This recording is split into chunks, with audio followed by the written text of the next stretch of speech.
When crowds of protesters stormed the American embassy in Tehran on November the 4th, 1979, the United States was taken by surprise.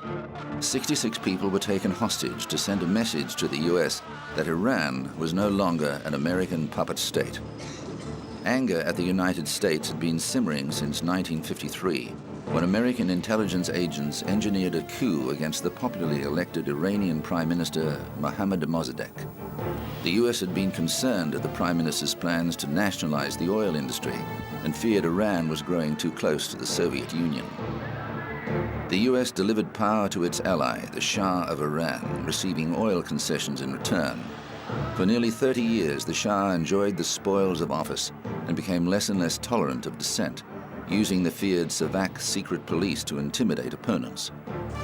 But by 1979, the groundswell of dissatisfaction had become a tidal wave, and students, religious reformers, business people, and the intelligentsia united under the leadership of religious nationalist Ayatollah Khomeini.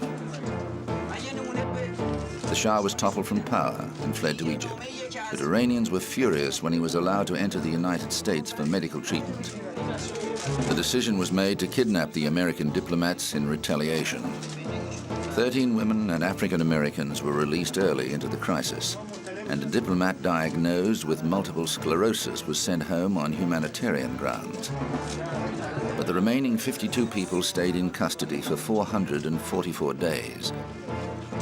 During that time, President Jimmy Carter authorized a rescue mission codenamed Desert One. But the high-risk operation ended in disaster with the loss of 8 soldiers and the smoldering wrecks of 3 military helicopters. The bad press of the hostage situation directly contributed to Carter's election loss. Despite his best efforts, the hostages were not released until Ronald Reagan took office in 1981. It was my decision to attempt the rescue operation.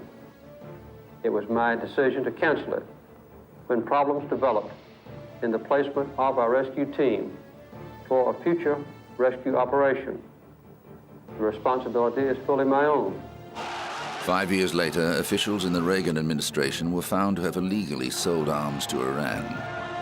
It was later alleged that some of those involved in the arms negotiations had earlier been working covertly with the Iranians to stall the release of hostages, so Carter's presidency was undermined. However, the allegations have never been proven. The United States and Iran remain bitter enemies to this day.